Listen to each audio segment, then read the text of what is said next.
danger.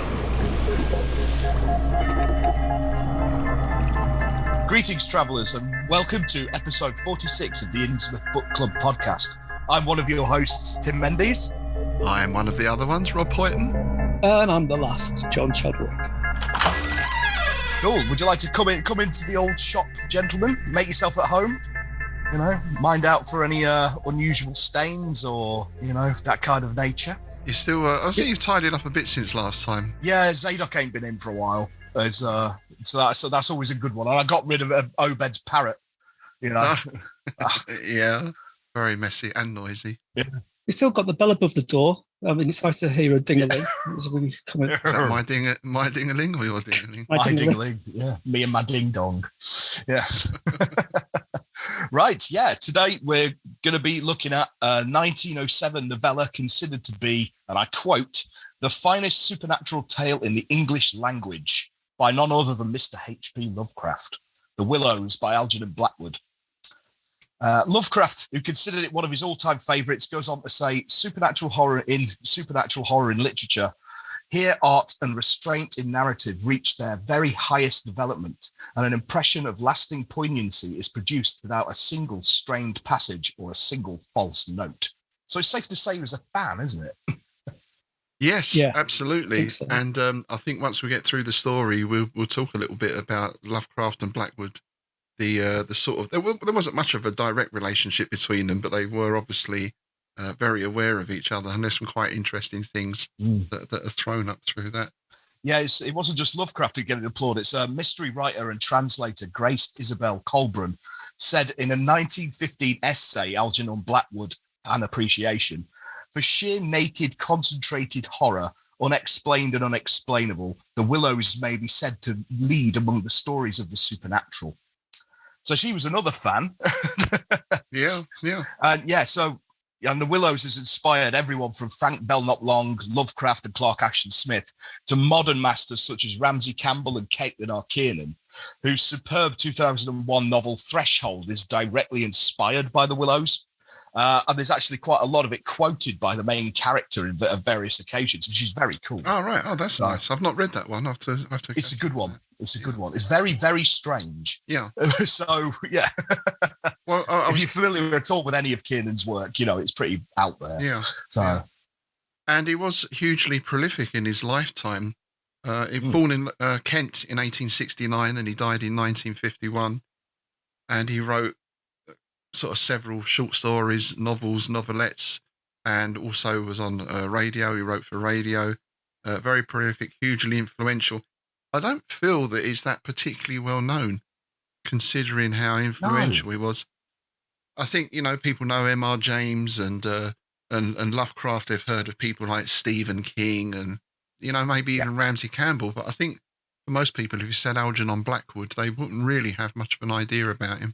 Yeah, Raphael and I were discussing this recently. We were talking about other public books that could be brought out, reprints, things out of copyright, of course. And Blackwood was brought up, and he was absolutely convinced that it wouldn't sell because people just didn't know enough about him, which I think is a real shame, because for me, he's one of those key people of that period. I mean, collections of ghost stories and supernatural books that I've got, it's always the same people, really. He's one of them. Machen, E. Nesbitt. Yes. Hodgson. People like that. Yeah. It's interesting you mentioned those things because it was actually Blackwood that got me into weird fiction. Because I discovered The Willows as a kid. It was in one of those. My grandparents were like, as most like people of that generation were, they were members of every single book club under the sun, like Reader's Digest and all this crap, right?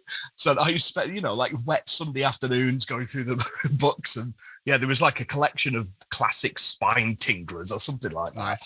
And it was in there, and that's what basically got me into weird fiction. Wow. So it's hugely important as well with this whole folk horror revival stuff that's happening, and for good and for bad, because I feel like now it's become like a bandwagon that everything has got to have a folk horror aspect to it, which is partially our fault over at the Folk Horror Revival. The curse of success. And what a weird success that has been. Here I am wearing my Folk Horror Revival T-shirt as well. Very nice. Very fetching. I put on especially for the occasion. But his whole thing to do with landscape and the supernatural, it just completely fits with anything to do with psychogeography and I suppose even psychic questing and all manner of things. It's not just ghost story. There's a man who's clued in and he knows what he's talking about, I think.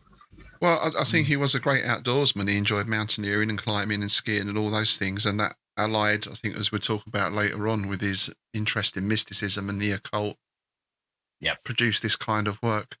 Very similar to Machen in some ways, who, of course, he knew, fellow member of the Golden Dawn and everything. And we did do an author feature on Blackwood in, I'm not sure which edition it was about 3 or 4 editions ago in Innsmouth News.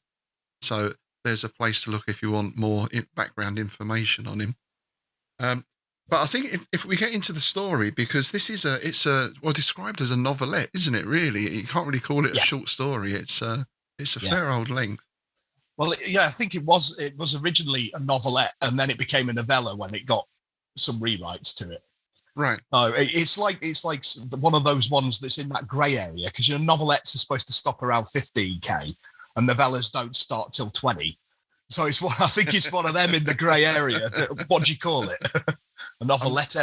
I'm not sure where it is these days. As we were saying last time, if you write a fantasy book, it has to be 700 pages per volume, doesn't it? But, I haven't got the stamina to write that, let alone read one. That's true. I remember being told by an agent from the William Morris Agency that it has to be around 75,000 words before they're going to look at it.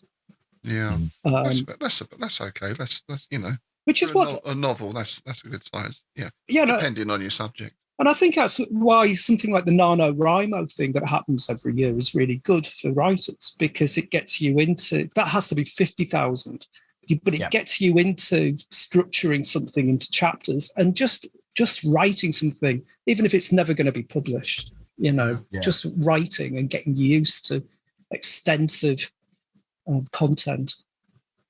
And I think in this story, I suppose it's quite atypical of the weird story and weird fiction, is there's not an awful lot of plot as such. There are some things that happen, but it's basically the story of 2 people traveling down the river Danube, and the things that they see, and more how they feel about it than anything else. There are some incidents which, of course, we'll be talking about. Yeah, but, it's this atmosphere again, isn't it? And it's totally psychogeographic. It's all about the personal relationship with the landscape and the fears that are within, as well as being able to sense the area, sense the environment, and sense the other. And I think it's absolutely fantastic for that. Yeah, the atmosphere is so damn thick in it. It's interesting because it's set outdoors, but it's still got a sense of claustrophobia. Yeah, which I think is really quite impressive, really, for something that's set in the wide open spaces to feel that damn claustrophobic. And then getting more and more constrained as well is the thing. Yeah. But I don't know about you guys, but it reminds me of Deliverance every time. Oh, that's a good point. Well, Deliverance was actually that's one of the things that was partially inspired by it. Oh, right. I didn't know that. I was going to mention a list of things like that, because obviously the Blair Witch Project is another one. Yeah. The filmmakers actually said that one of the inspirations of Deliverance and Blair Witch was the Willows. So I was thinking of the Blair Witch with regard to Styx that you mentioned in the last episode. Just by the by. Very much Absolutely. So. Yeah. And just talking about films and adaptations, if maybe just mention this now, I've not been able to find any film or TV version of this at all. There is. That's interesting, because I was actually going to bring this up at the end. There's one in the works. It's in pre-production. There's a film in the works, and it's by Canadian director Seth A. Smith, who's quite a newbie, but he's recently released the films The Crescent and Tin Can, which are sort of weird horror movies. Yeah, there's no other information about it because it's in pre-production. There's no cast been announced or anything else, but it's on IMDb. Easy for you to say. It's on IMDb. It's listed on there, and yeah, he's the director, and it's a screenplay based on the Willows. Oh, that's cool. That'd be interesting to see what sort of treatment they give it. There is a graphic novel come out fairly recently as well, really? On Floating World Comics. That's Nathan Carson and Sam Ford. They've done an adaptation. They've changed the characters to female characters. Right. I've not seen too much about it, but the artwork looks really nice. Very detailed, very vivid artwork. So that's something to watch out for as well. But apart from that, I've not seen anything else at all. Yeah. Radio 4 did a version. Yeah.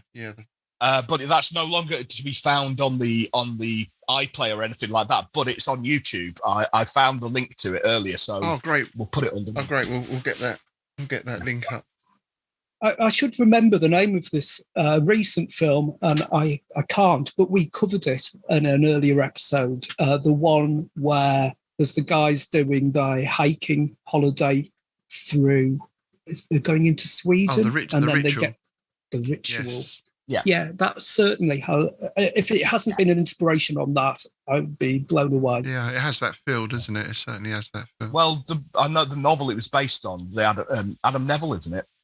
I know he's a big fan of Blackwood, so yeah, that ties it back into your folk horror stuff because he's one of the sort of forefront of the new sort of wave of folk horror, isn't he? Yeah. So yeah. Okay, so shall we get into our canoe and start paddling? Oh yes, indeed. Yeah. Well, basically, it's all told from the point of view of one guy who's the narrator. And he's canoeing down the Danube on a sightseeing tour with his friend who's known only as the Swede, which I think is really, it's almost like something out of James Bond, isn't it? As opposed to the chef from the Muppets throwing chickens around. I suppose it could be worse. You could be known as the turnip, couldn't you, or something like that. The turnip. There's a superhero in there somewhere, isn't it? Vegetable man. Yeah. Yeah, so they've just left Vienna. They're heading down towards, is it Budapest they're heading down towards? Yes, heading down towards, they're between Vienna and Budapest. Yeah. And they enter what they describe as a strange and deserted stretch of wetland, dominated by sandy shoals and silver-leaved willow bushes. It's in the flood season, so the waters are really fast, and there's sandbanks, but they're getting eaten away. And all this, it's all kind of, a bit, it's all a bit unnerving anyway. And they described like hurtling along in the canoe, which must be kind of hair-raising, rattling along at like 15 mile an hour in a canoe. Yeah, yeah, it can be quite a dangerous pastime, right? I mean, it's, what I liked about this first part was quite early on, we get this mention of the elements. Yes. Water, wind, sand, and the great fire of the sun. So we're already tying into this elemental feeling, which is something that reoccurs a little bit later on. Yeah. It's interesting because there's a lot of parallels with Machen in the way he describes the elemental stuff. And I wonder if that comes from their background in the Golden Dawn. Oh, yeah, I'm sure. Yeah. I'm sure, yeah. And just a little interjection. There's a reminiscence as well of the Heart of Darkness about it as well. Yes. Oh, that's good. Yeah. The environment is the horror. I mean, the Congo being the horror in the Heart of Darkness. The horror. But at first, it's all quite nice, isn't it? The river, it's described as a live presence, and it's playful to start with. Yes. But then it becomes serious once they get a little further out into the wilds. I think it branches off into three arms, and there's the first subtle change begins. Yeah, it caused the current shifting mercurially, cutting channels one day where there were none. So, yeah, destroying sandy islands without notice. So you get this idea of it being fluid and shifting and not quite, no stability and all that kind of business. And you've also got the great bit because at this point he starts thinking back on when they last stopped off in civilization to get supplies. And there was, you get in your horror movies, like at a gas station, there's always this old geezer who's like, when I go out there, and they have that kind of thing, don't they? Yeah. They get a couple of warnings, don't they, in this? And in true Jamesian fashion. I think there's a couple of Jamesian moments in this, in that sense of. I would say so, especially like coming up not far like from this point. Yes.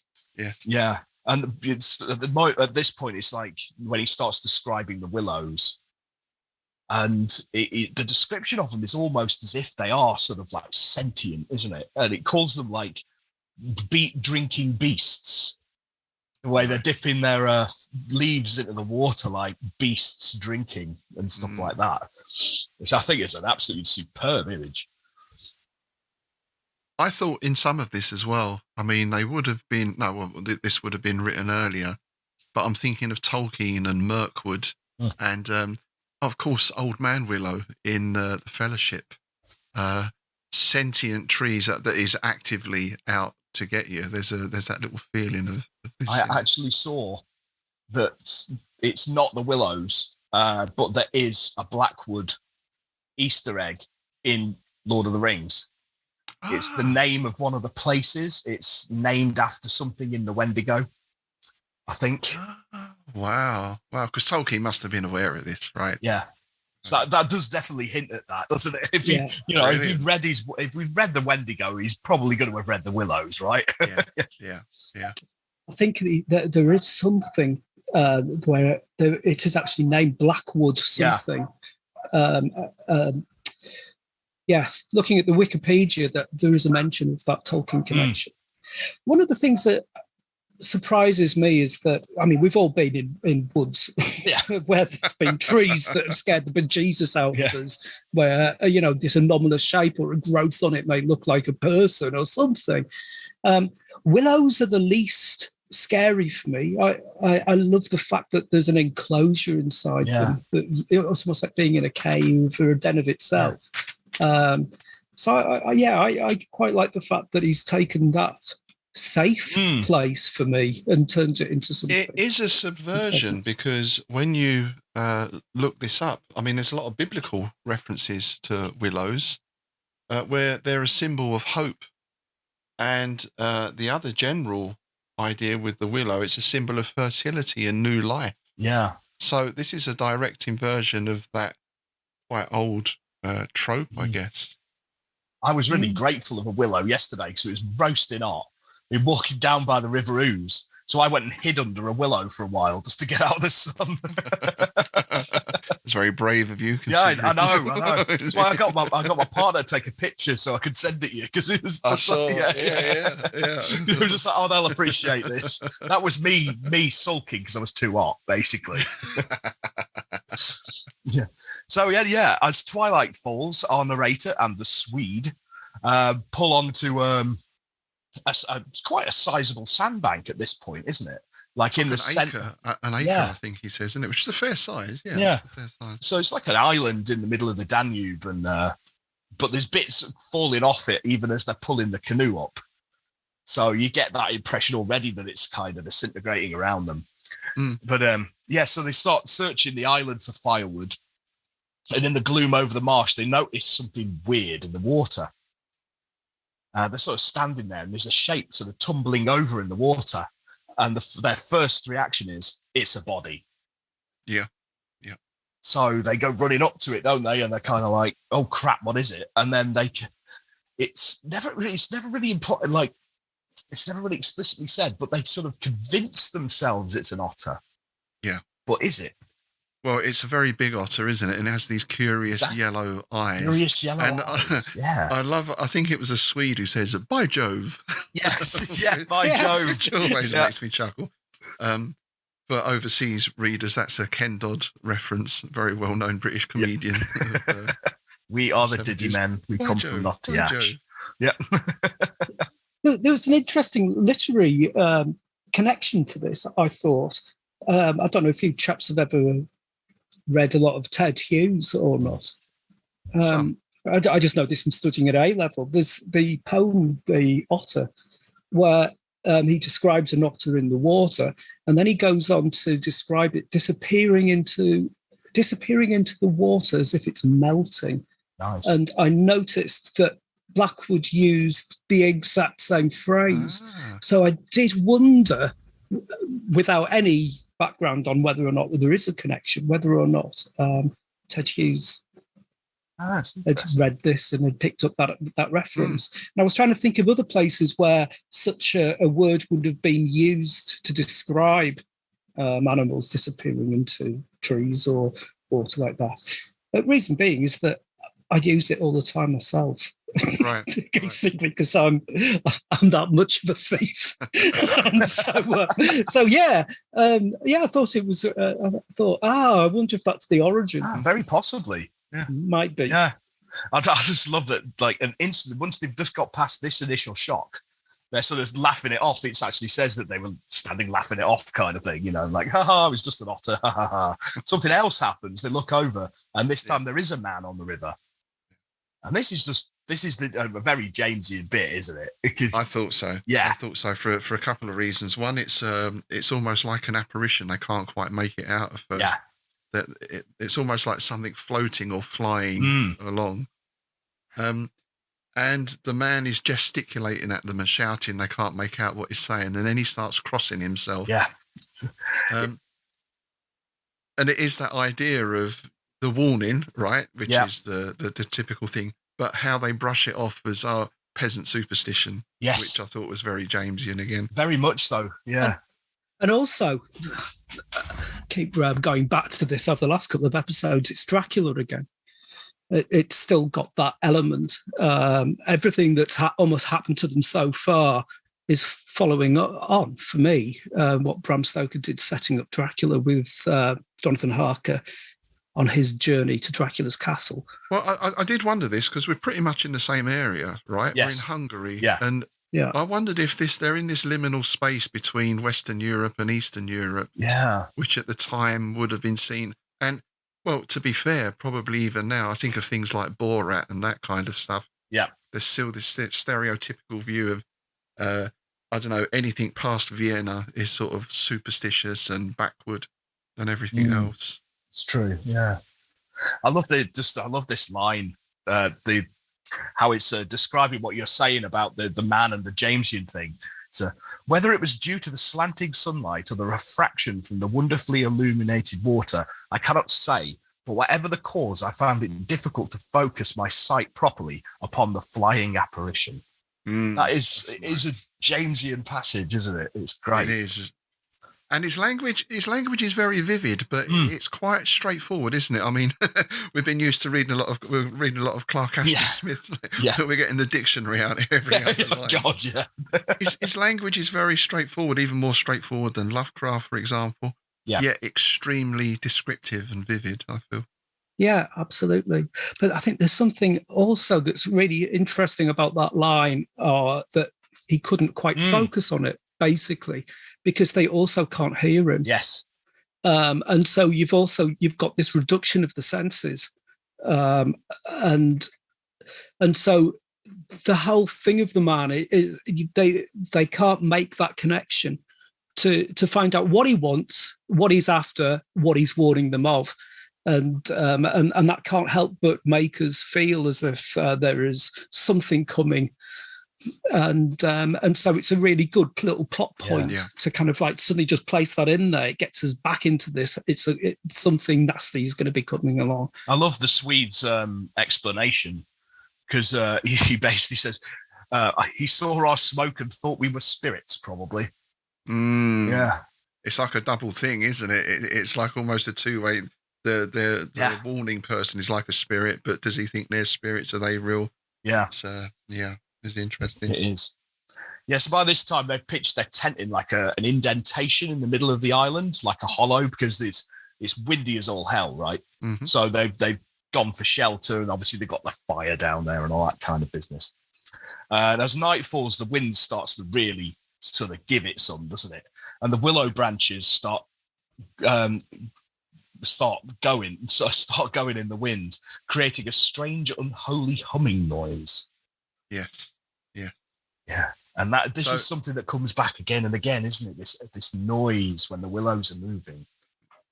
Yeah, there's some communication going on, and the whispering and everything else. It's more than a natural sound, which presumably this guy is used to.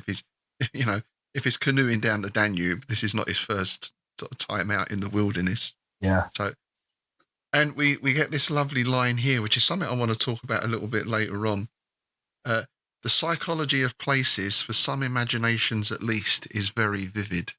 This idea about some locations we feel this strange sensation, or we have this strange connection with.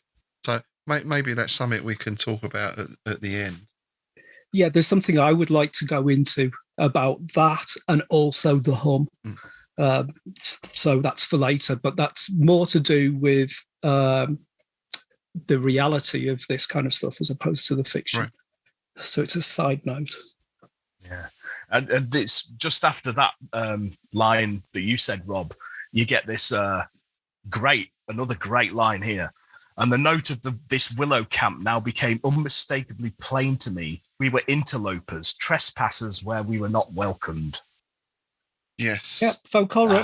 It's the bedrock of it, isn't it? Yeah. We're in a place where we shouldn't be, where humans don't belong, and something has noticed our arrival.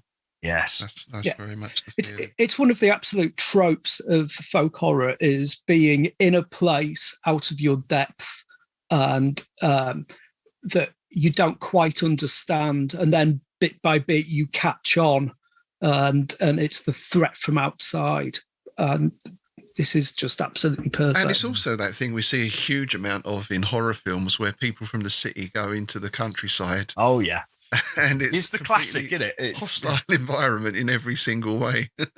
With Nail, American Werewolf in London. Yeah. I mean, virtually, I won't say every horror film you can think of, but certainly a lot of. I mean, I guess with the Texas Chainsaw Massacre, is that folk horror-ish? I guess is it? Yes, there's elements of it. Yeah. Is that an argument that can be made one way or the other? Yeah, there is. But I think it also fits with other kind of genres as well. But there certainly is that kind of element.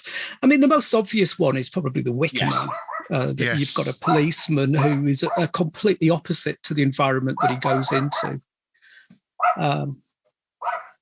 Dogs barking. The hounds of Tinderloss are sniffing around again. It's because I mentioned Belknap Long earlier, isn't it? It is. And I see there's a little bit of you. I see you've done the plaster work up in the corners. It's crumbling away a bit. I think might need a bit of touching up there. Yeah. A gothic touch. Oh, yes. Gothic touching up. Yeah. Yeah, and there's a great bit now as he's basically mesmerized by the movement of the willows, a melancholy shrill of a night bird, and suddenly he nearly lost his balance as the piece of bank he stood upon fell with a great splash into the river. So again, it's just like everything's starting to be out to get him now, isn't it? And that's like a sort of jump scare moment as well, isn't it, really? It is, yeah. Something suddenly falls away from you, and there's the big splash and everything. That's one of those moments. I mean, a lot of the terror in this is auditory. There's not a lot of visual horror.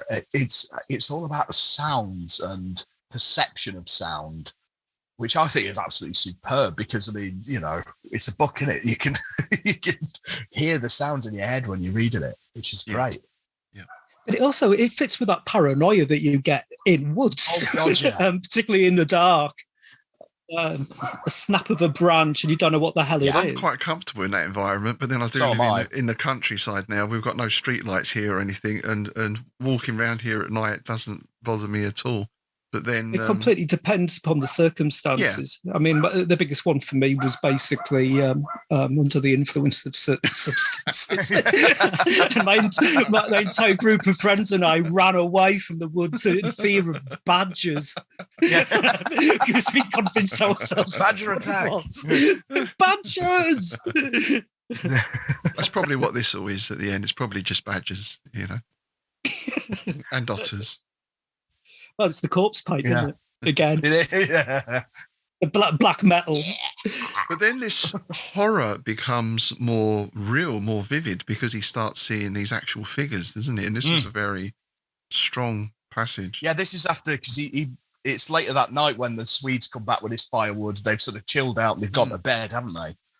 And the narrator's woken up by his intuition and stumbles out of the tent, looks up at the sky, and basically to his horror, he spots a flowing column of grotesque luminescent elementals flowing into the heavens. Yeah, and again, it's such a vivid description. And at this stage, I was kind of thinking almost like troll-type creatures or something, or elementals. They're nude, fluid, they've got bronze skin. And I really like this line, the standard of reality had changed. Beautiful. Yes. Yeah. So interesting. That's my epigraph in my next short story collection. Is that quote? Yeah. Or you'd epitaph on your gravestone. That would be quite good. That'd be amazing. That'd be Probably awesome. quite true as well. Yeah. They're probably. There's something about this. Rob, you will be able to put me completely right, I'm sure. There's something about this to do with the Black Riders in Lord of the Rings. When they're in that little stone circle, and the Black Riders are kind of like coming and attacking because he keeps putting the ring on, doesn't he? Weathertop, that's it. Isn't there similar descriptions to this? Or am I completely mistaken? Am I thinking of the film? No. Film? It's when Frodo puts the ring on, he enters the world of the Wraith, because they're actually invisible. Yeah. They're only visible because of the cloaks and everything they wear. They have no actual physical shape as such that we can see. So when he puts the ring on, he enters their world. Yeah, so it's like crowns and stuff, doesn't he? Like, yeah. It's that kind of parallel reality or something. Aren't there similar visuals of large things, almost like fire going up into the sky? Or have I completely, utterly imagined this? Or is it just in that Bakshi film? I can't remember that so much. I mean, I do remember we spoke about the Bakshi film a little while ago. I think that was a very good scene in that. And it's been a while since I've seen the Jackson one, but it is very much that sense of their wraith, ghost-like figures that have no substance in our world. So, again, it's tying into that. With this, almost thinking of that European folklore element. Well, he actually mentions the old gods before the Roman occupation, doesn't he? Of course. Yeah, and I'm thinking of the Swede and the Vikings. That's exactly where I was going. Yeah, that was something that was always in my mind all the way through. And I thought on sort of reading this again, or when I read it the first time, I thought that's the way we're going. It's going to be some kind of old, like, again, elemental or that kind of creature, which it turns out it isn't. Yes, in the end. There's also something really nice here as well, that the island is collapsing. And the more that the island collapses, the more that world and this world are coming closer together. So you've almost got this thing where the dimension thresholds are literally breaking down. That was a psychedelic band. Yes. The dimension thresholds.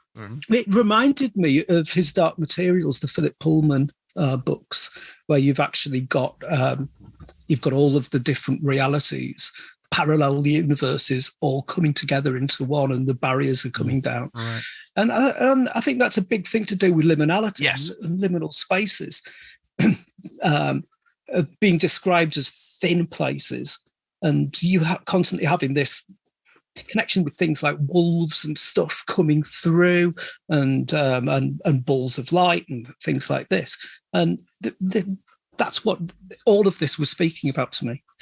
Yeah, doesn't Blackwood actually describe it as a window between realities? Yeah, at some point in this, I think so. Yeah. And I think he also mentioned the thinning. Yes, the thinning of the veil or something as well. And for me, that was like their reality is crumbling away beneath them. Yeah. Literally, anything solid is crumbling away.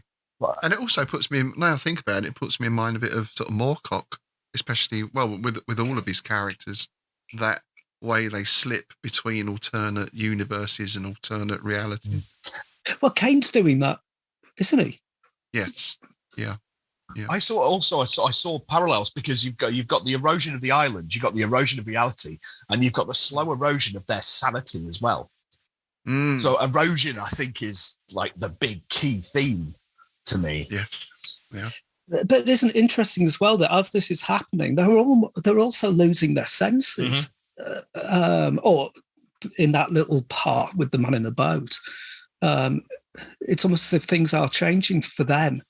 And that's like a really key thing with psychogeography as well, is that it's all internal. Yeah, so anyway, the narrator basically hopes it's a dream. So he tells himself it's a dream, just go back to your tent, it'll be gone in the morning. It's very English, it's isn't it? very British. Typical, yeah. Get a grip. Yeah, get a grip. Cold shower. Yes, even though he goes back to his tent, and he starts to lie down, and he's doing all the rest of it. And this is when you start getting patterings described as. Yeah.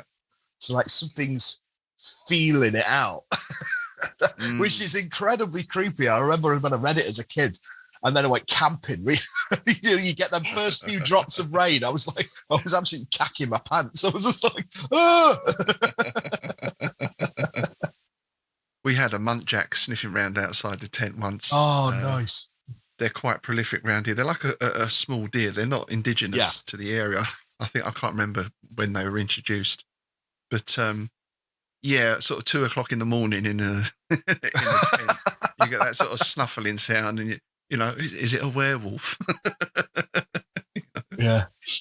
Yeah, he's definitely, he's bringing his knowledge, isn't he, from his experience of being an outdoors person. Yes. Here. You can relate to all of it, and it really, this was one of the areas where it really reminded me of all of those Bigfoot programs and things like that are on TV. Where there's always people who just aren't equipped for what they're doing, and are never going to be able to defend themselves against a 9-foot hairy man. Yeah. So I've done the local the other night. Perhaps they wouldn't want to.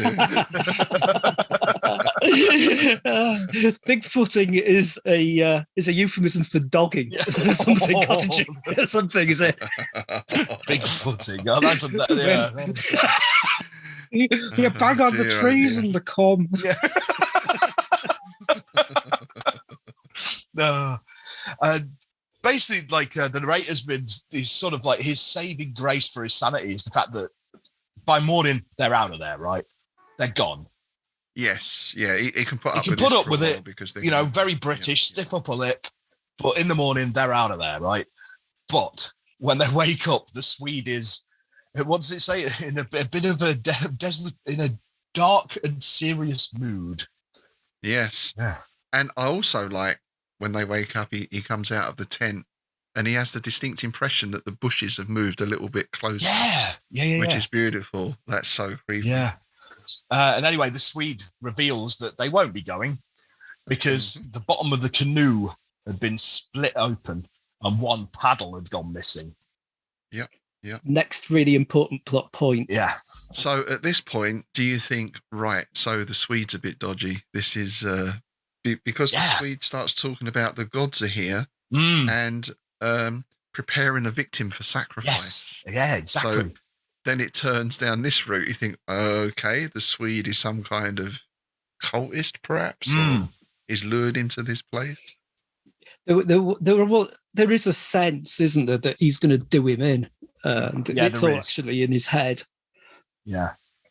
But it's really important, this, because now you've got this position where they cannot leave. And, how often do we see this in horror films as well, where for some reason the car has had, I don't know, something removed from it, so they can't leave in the car. Someone's ripped the fan belt out or something. Yeah. Oh, like last time when we were talking about the Kane story, there's the unnatural blizzard outside, right? No one can leave the castle. And Evil Dead, the bridge collapses. That's a good one. That's a good one. Yeah, definitely. Yeah, so even though they sense this intentional sabotage, and the Swede starts going on that nets are closing in and all this. So it's like the paranoia starts to ramp up now. Not just the area, but between them. This is what I mean by that gradual erosion of sanity.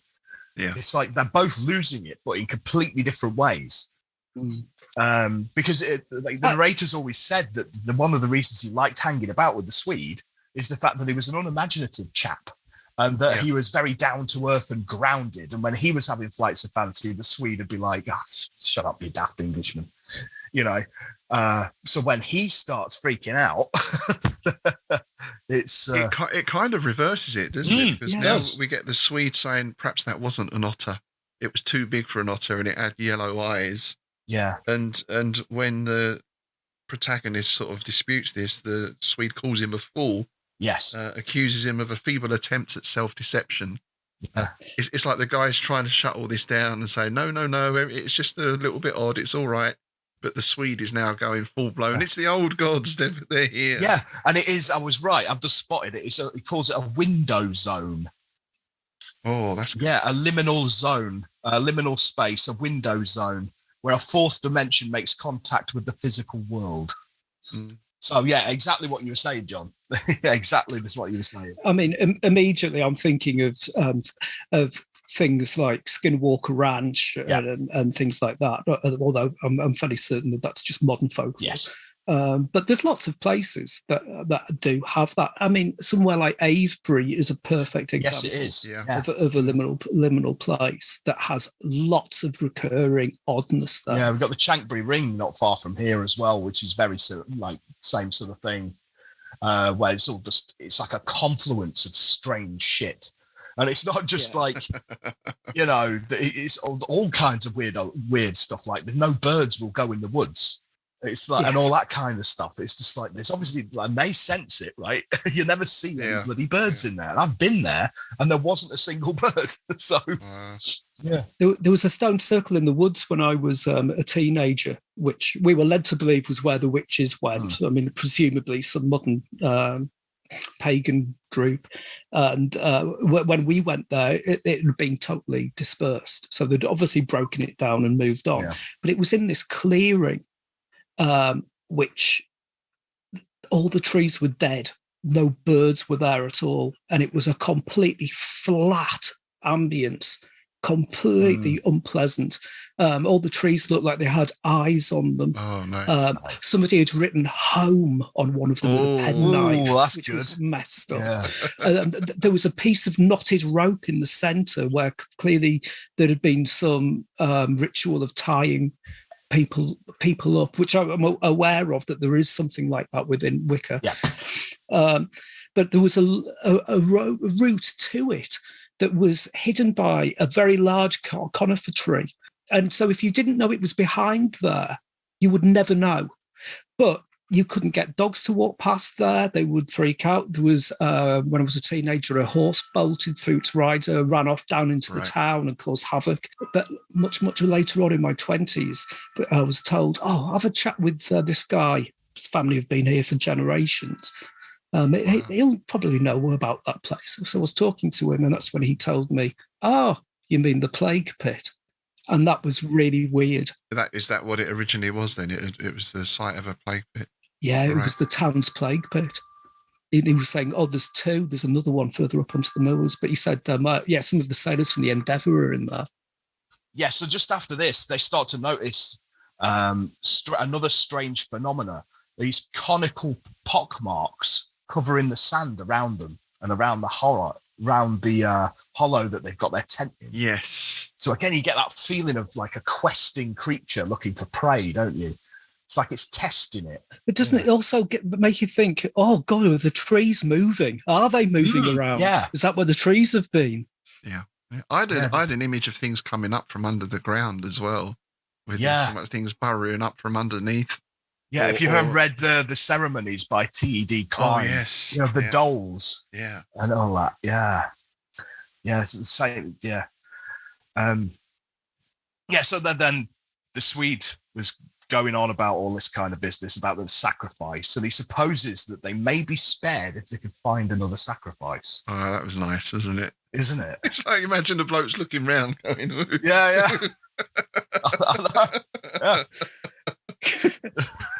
It's back to that old joke, isn't it, about the two guys on safari, and they hear a lion roaring outside the tent, and one starts putting on his trainers, goes, what the hell are you doing? You can't outrun a lion. So I'm not trying to outrun the lion, mate.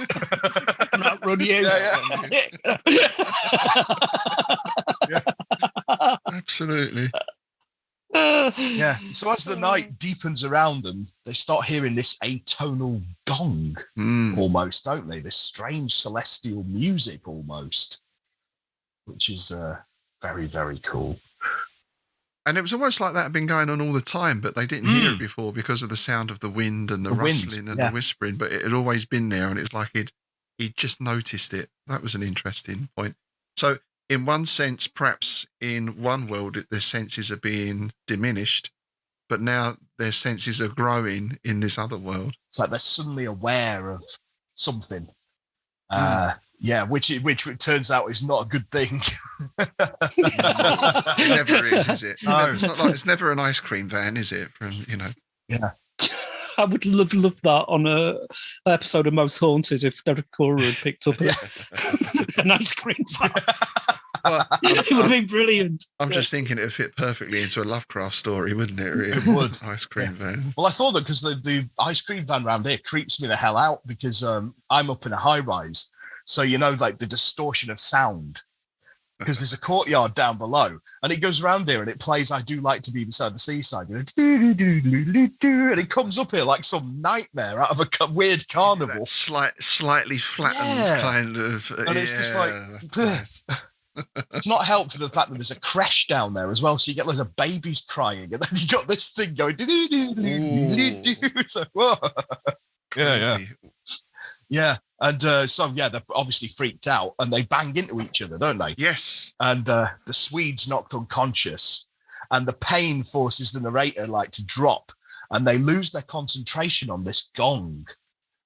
And it's that basically saves their lives, isn't it? Because whatever they'd started to notice had noticed them. Well, you get this nice idea of the Swede goes into this whole thing about if you think of them, they can see you. Yeah. They can sense where you are.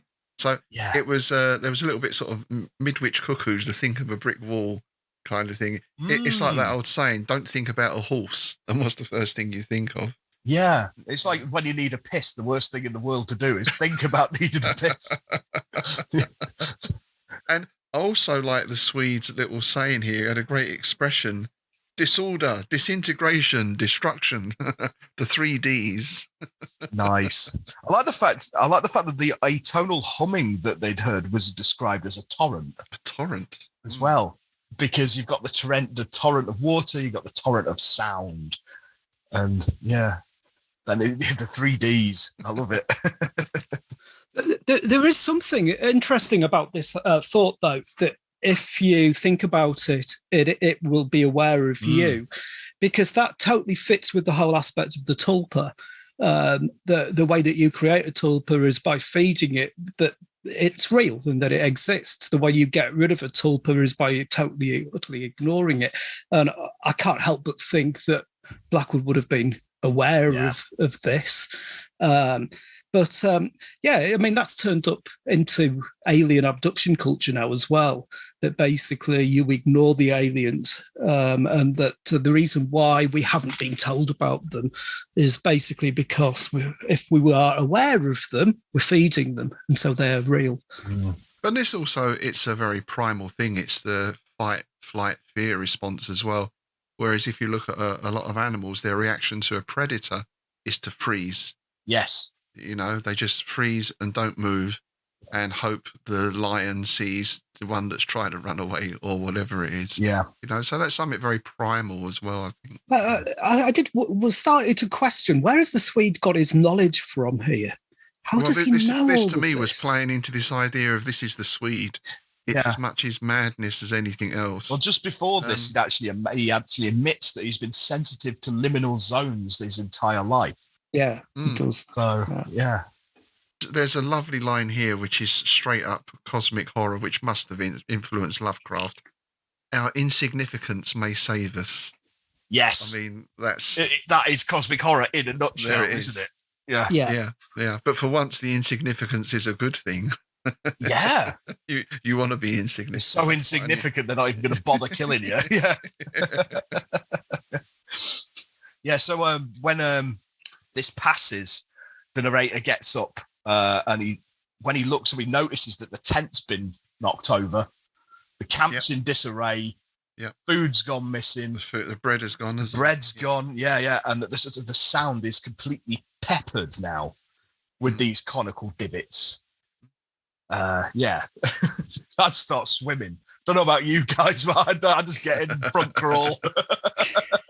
But this is it. It seems like, because he says, didn't he, to go into the river would be suicide. Yes, yeah, it would. I guess at this stage, the currents and everything else, the strength of it would just take you under or sweep you away somewhere. And there's a thing, isn't there, where they say basically that we would only end up going further into its territory. So they don't even think that they're actually in the center of it. So you've still got this heart of darkness happening.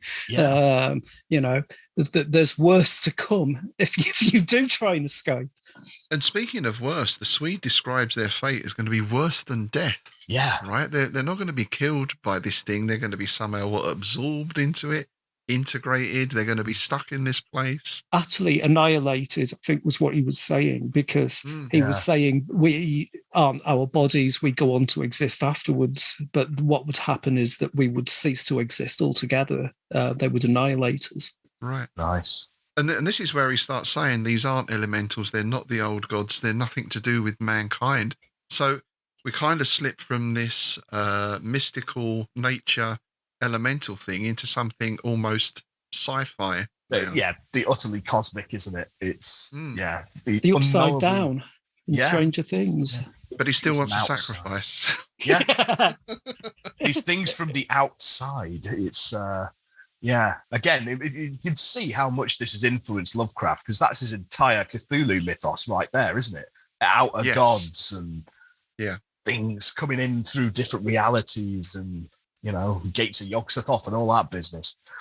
And this is where we get again, given the sort of time this was written, we're on that edge of horror or traditional horror tropes, vampires, ghosts, elementals, old gods, morphing into almost more of a sci-fi setting, which of course Lovecraft picked the ball up and ran with it big time. But again, it's like maybe Hodgson and House on the Borderland. That's one was very around similar. The same time. He was inspired by Blackwood. He was, Right. Yeah, and you can see that completely. It's very taking that idea and running with it. What we're seeing is the birth of the cosmic man. Yeah.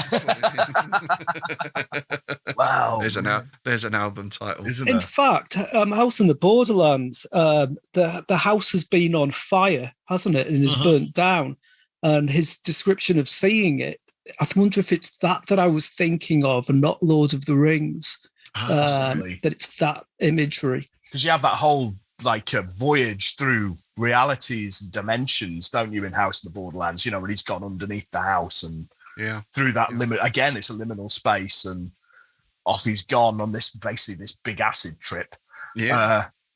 Which we discussed when we talked about Frank Belknap Long. It's very similar to the Hounds of Tinderloss idea, isn't it? Yeah. And Ubbo Sattler as well. Yes. Clark Ashton Smith, where he goes back and back and back to the beginning of everything. Yes, very true. Yeah. So as you can imagine, sleep's difficult for our narrator and his pal after this. And they go back, and the Swede's basically out for the count. It's like he's completely mentally drained at this point, isn't it? Maybe even spiritually drained. Whatever's out there is pretty much taking a bite out of him. If you think about it. And he's lying there, and he's trying not to think about these things, and trying not to think about them, because if you think about them, you're screwed. And that's when the pattern comes back. And I love this whole sequence. It's just dread, dread personified. It's just this pattering noises and the wind and the rustling and then the tent starts to come in, doesn't it? Yes. Have you ever been in one of them dome tents in a gale? Oh, that scared the shite out of me one night. I was camping in Glastonbury, near the Tor, and there was a gale coming down off it. And I was just lying there, and I had my headphones on, listening to music, and all of the sudden the side of the tent comes looming in. Like that scene in Nightmare on Elm Street where Freddy comes out behind the bed, It was like that. I was just like, whoa. You almost expect to see like a face pushing through the fabric kind of thing. Yeah. Have you ever seen it from the other direction, though, from the outside? And it's people on the inside. Phoenix Festival 1993, 6:00 in the morning on the day that we were leaving. Thought, can't they bother going to bed? So we'd taken some speed. Yeah. This couple came back and started having sex in their wet tent. And my friend James and I just stood there watching body parts being pushed up against the side of the tent. It was remarkable. There was a butt here, a tit there. It was amazing. And then when they finished, they unzipped the tent and said to us, "You haven't got a cigarette." It was perfect. Bravo. Yeah, there you go. Cool. It's like something out of a Carry On, isn't it? That was awesome. Thank you very much. Would you mind if I smoke? Bravo. So, humming. We get lots of humming, like a swarm of bees. Everything kind of ramps up now, doesn't it? Yeah, and he goes outside again, which, I wouldn't have done. But and he goes out and and it's like it's rising up from the marshes, this noise. It's like something's now taking flight again. It's like, oh, crap, here we go. And it's at this point, he goes back to the tent and the Swede's gone. He was out for the count. He's now missing. So he frantically runs around and he sees his friend standing by the waters and he's about to sacrifice himself. I like that description of he's got 1 foot in the river. He's preparing 1 foot in the himself. grave, isn't it? Yeah, exactly. Yeah, so the two men then they struggle in the sand. The Swede's begging the narrator to let him take the way of the water and the wind. Nice. Which is a great line, isn't it? Two of the elements of alchemy as well. Curious. Yeah. But before he can kill himself, the atmosphere just shifts. It just changes. It's like something else has distracted it. It's like, when you play video games and you've got the stalking monster and you throw a distraction thing over the other side of the room and it suddenly its perception thing shifts. It's an attention shift, isn't it? And again, it's almost like that the animal is there frozen with the predator thing and the predator looks somewhere else and it's like, it's a palpable, relief. You see in horror movies all the time. It's a major trope in horror movies, isn't it? That the killer's like 1 inch away from the cupboard that they're in with his big machete and there's a noise elsewhere in the house and he suddenly goes, right. And then quite often you get the next jump scare coming right after that, right? Or these days in films anyway. And the reason for this, the Swede picks up on this very quickly. He says, they've found a victim in our place. So they've got their sacrificial victim and it wasn't us. And we get the drowned peasant. Now, is this the same guy as before? It's not really explained, is it?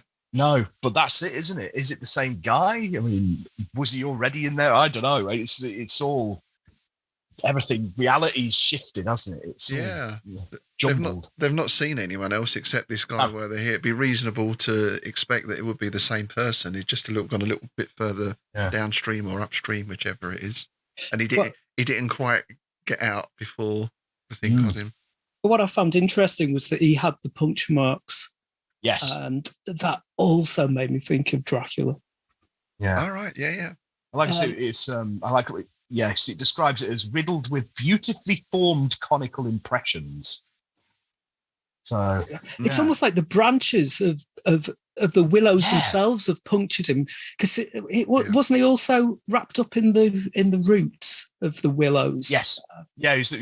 And his clothes had been torn. I think his chest was bare and that kind of thing as well, wasn't it? And it's when he goes as well, when they want to bury him, so they try to get him out, but they fail, and his body disappears like that otter did into the water. Yeah. So in a way, that person has now slipped from their root, from that reality, if you like. It's like not only is his soul gone, but now his body has gone into that liminal place as well.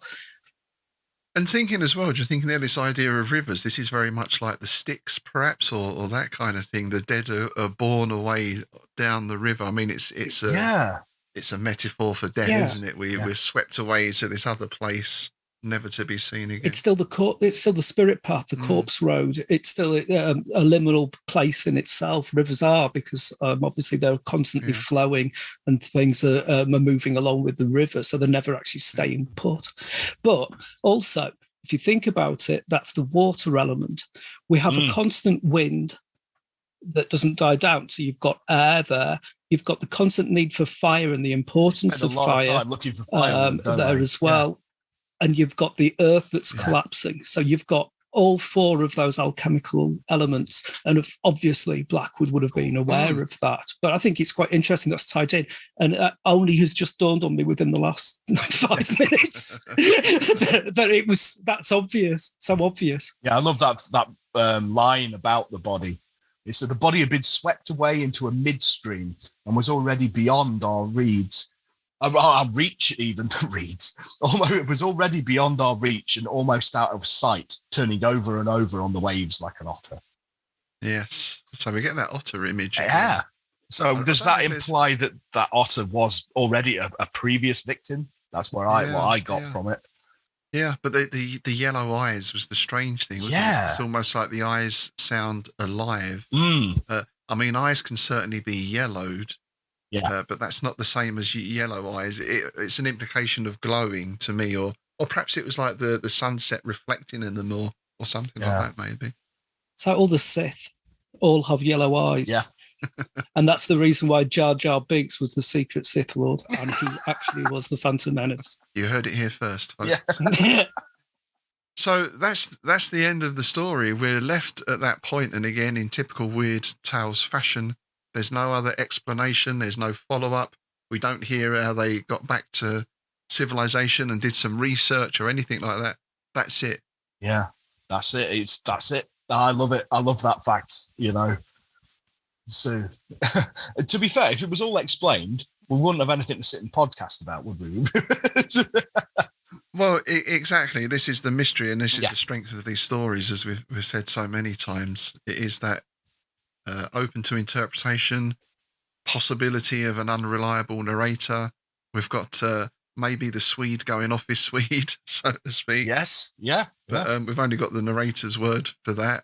The Swede might have a totally different take. Be interesting to get his story, Oh, there's an idea for the sequel there, isn't there? Like the same story, but told from the perspective of the Swede. Yeah, that would be interesting. Quite fun. Yeah. It's an interesting thing about all of this. That he would almost certainly have been aware of, being Golden Dawn. There's a very old text called The Golden Ass by Lucius Apuleius of Tiana, of course. He was an African Roman. And he basically wrote this about his mystery school initiation. And one of the things that he put was something like he had to pass through all of the elements to then, in his initiation, be enlightened, for want of a better word. And so here's the thing. What is actually happening to them? They are becoming enlightened that other worlds exist. You've got the alchemical elements. One has brought them there and what have you. So they're passing through all of those elements. And on top of that, the Swede is always the Swede. Yes. There's never any other name. And one of the foremost writers of occult literature and the biggest influence on the Rosicrucian element was a guy called Swedenborg. All right. Yeah. So I'm putting things together and connecting the dots madly like David Icke and coming up with something else. Is this an allegory of initiation? Possible, yeah. Yeah. It's a very good point. And it's something, as we were talking about at the beginning, Lovecraft, the materialist, and Blackwood, the mystic. Yeah. And this was something that struck me. This is what Lovecraft said about Blackwood. And it's typical Lovecraft in a way. Give with one hand, take with the other. Aside from Poe, I think that Algernon Blackwood touches me most closely. Ooh. Which is good. Yeah. And this in spite of the occasions of unrelieved puerility which he so frequently pours forth. He does the same with Hodgson, doesn't he? He like said like human sentimentality. That's what he said about Hodgson. But then the speculation is that what Lovecraft meant by puerility was this mystical element. Yeah. Because he was such a materialist and a rationalist, he would have thought the Golden Dawn or some such nonsense should be way above and beyond any rational, sane person, right? So in his views, in his eyes, that was the puerile aspect of the story. And it is interesting then, as we've said, we've got this idea from, yes, you've got the alchemical element, but then we've also got this cosmic element, which is beyond superstition or beyond folklore or beyond anything else, which takes us into pure Lovecraft territory. So it's that interesting mix. And of course, Lovecraft wasn't beyond using, as we said, grimoires and all the trappings of occult ritual and everything else. Yeah. I presume that Lovecraft was quite well read on the subject, but not necessarily a practitioner. Or was he? Because one of the things is that you always keep yourself quiet and you don't announce it. I don't think he was. Kenneth Grant would have said he was, but then what does that mean at the end of the day? But it's interesting. It comes back the other way because Blackwood said about HPL that his stories are lacking in spiritual terror, which is an interesting observation. And when you think about it, the Lovecraftian entities are quite physical in a lot of ways. We see Deep Ones, we see Cthulhu, we see Nyarlathotep. Yeah. And you have the insanity element, but there's also that physical danger, which you don't quite get in this story. There's nothing substantial. Yes. There's not a monster, is there? You know? It's the difference, if I can be so pretentious to say it, it's the difference between a painting by Austin Osman Spare and some of the weird distorted faces and all the colours and everything to do with ether and all of that scrying stuff that's in his paintings compared to his name's gone, the Conan guy, Frazetta, where it's all basically what you see is what you get. There's no if you like, there's none of that extra subtlety, because I don't know. For me, he's writing truth, and Lovecraft is writing fiction. But was this Lovecraft's attempt to try and bring order to all this, his word, puerility, to try and tidy it up and to make it rational, and almost to explain all this superstition away as, no, it's these cosmic entities, it's not ghosts or spirits or anything? I think... certainly with all the metaphysics, its origins is in the origins of science. So there is a point where the two have gone in their separate directions, and that isn't necessarily a good thing, because now that we're dealing with all kinds of strange ideas in physics and mathematics, it's pretty much starting to come back round again.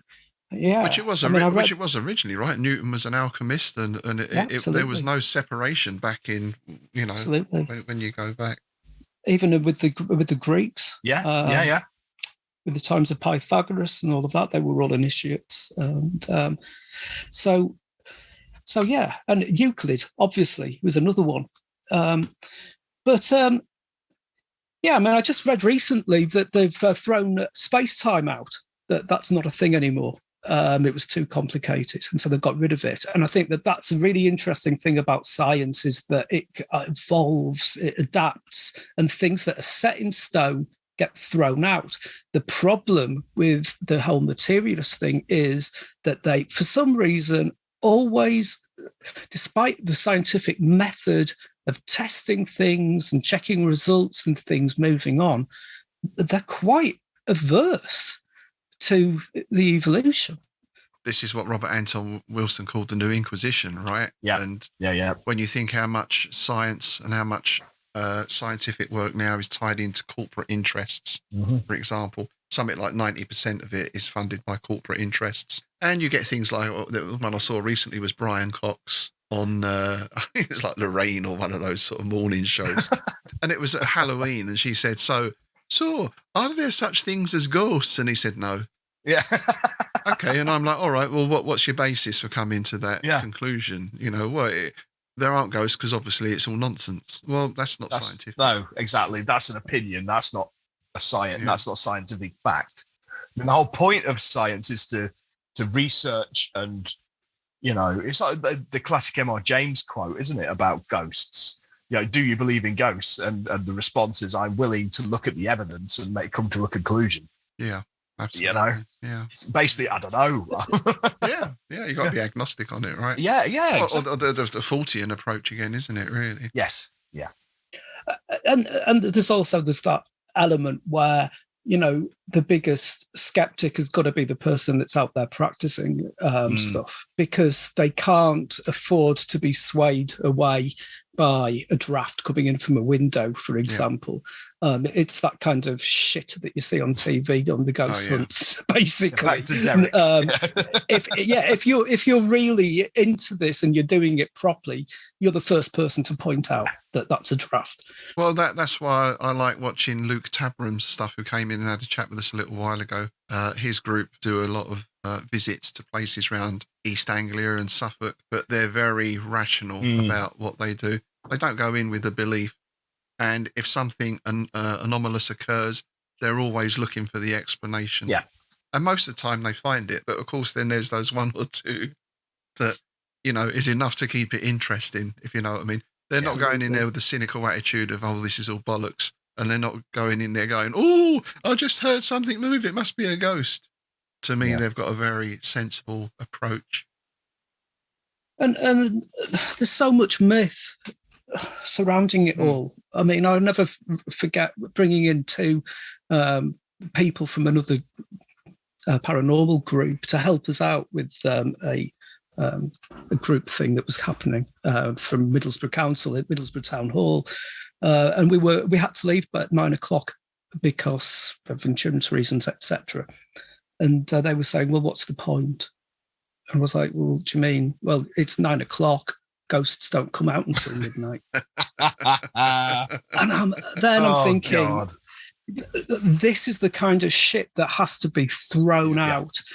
You know, it's just muddying the water, because liminal spaces don't wait till midnight.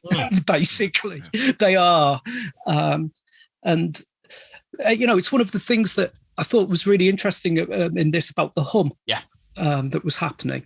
If you think about what a hum is, it's basically it's a vibration. It's something to do with energy and what have you. And in a lot of liminal places, you're going to have build-up of static electricity. Yeah. That's one of the reasons. It's one of the things that's always there. And this is the reason why you see ghost hunters going around with EMF meters. Which is bollocks, because those are tools designed for plumbers. You don't need any of that, because anybody can tell you if they've been in somewhere that has got a weird atmosphere, that is a liminal place, the first thing that's going to happen is your hairs are going to stand up. Yeah. You don't need this thing that takes batteries. Yeah. You are the device. Well, I'll tell you something that is very material and rather bulky and heavy, and somewhat rugose, I believe, as well. Indeed. And that is Dagon's sack. Dagon's sack. Let me whip it out. Here we go. Right, have a good rummage, Rob. Let's have a rummage. And what have we got? This is from Jonathan in Norwich. This question today. Thank you, Jonathan. And we had a question last time about if we could choose a band or musician to do Lovecraftian music, who would it be? Along similar lines, but this time it's author. Which author or writer would you like to have seen or see tackle Lovecraftian themes? Oh, nice. Who wants to go first on that? I would really love to see Hunter S. Thompson to have done something. That would have been crazy. Something like Fear and Loathing in Las Vegas. I can't remember who it is. Nick Mamatas? He's done Fear and Loathing in Arkham. Nice. So, yeah. So I've not read it, but it's on my list to pick up at some point. But yeah, so I assume that's sort of gone there. For me, I mean, the obvious ones for me are obviously like Christie and people like that. But, I kind of do that myself. Chuck Palahniuk. Oh, yeah. That's a good one. Yeah. There you go. I think he could have a really nice take on it. Oh, that would be grim. Wouldn't it? Yeah, that's what I'm thinking. Fight Club. Irving Welsh. Fight Club is one of the best books I've ever read, I think. Yes. It really is incredible. Yeah. I think I'd go, Dickens would be an obvious contender, I guess. That would be an interesting take. Oh, yeah, nice. Just a fizzy wig. But, just to see what he did with the names would be quite a good one. And I just imagine what sort of Innsmouth he could create. That'd be very interesting. Oh, that'd be funny. Deep one. Please, Dagon, can I have some more? Yeah, he was really into all of his 40 and stuff. He used to read the Terrific Register when he was a kid. Yeah. Apparently, which is where he got the idea of human combustion from. Stuff. Well, he wrote some ghost stories, didn't he? Certainly. Yeah. The Signalman, I think, was a very well-known one. Yeah, he did, yeah. Yeah, the Signalman's a great one. It was a great adaptation as well by the same people who did all the Ghost Stories for Christmas, M.R. James adaptations. Christmas Carol. Yes. Of course. It's one of the most famous ghost stories of all. But then to slightly throw it left field and to be, I don't know if it'd be less serious or not, I think it'd be interesting to see a Lee Child's take on Reacher. Reacher turning up in Innsmouth. That might be quite a fun one. By the same token, Ian Fleming. Yeah. The name's Carter, Randolph Carter. Well, we're back to 007 there, right? And John Dee and all that kind of stuff. That would work. Yeah. That would work. Yeah, of course. Oh, there is something there. Douglas Adams would have been fabulous. Yeah, I mean, I suppose Terry Pratchett kind of covered it, didn't he? With his, what was it? The Creatures from the Dungeon Dimension, I think he called them, or something. He had a few tentacular horrors thrown into some of his stuff. He did have the odd monstrosity turning up, didn't he? Yeah. And obviously, Gaiman's done Lovecraftian stuff. Yeah. Alan Moore has as well, hasn't he? Yes. Yeah, of course. Yeah. Enid Blyton. That would be Five Go Mad in Dorset, right? There you go, Tim. There's one for you. There's one for me. Yeah, I can do that. All right, thanks for that question, Jonathan. That's a good one. It's an interesting one. I'm going to be thinking some more about that, actually. If nothing else, it might give us some idea for another anthology. More ridiculous mashup anthologies, yeah. All right, so I hear the Arkham bus has just turned up outside. So that ends our visit today. Thanks very much for joining us.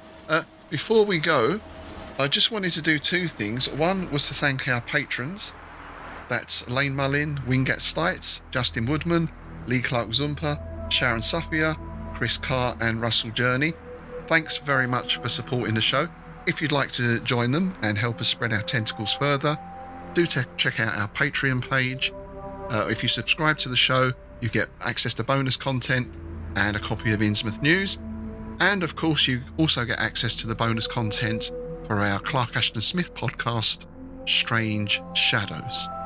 The other thing I wanted to mention was last episode we covered a Carl Edward Wagner Kane story, and we actually got a lot of feedback for this one. I just wanted to read out one or two particular things here.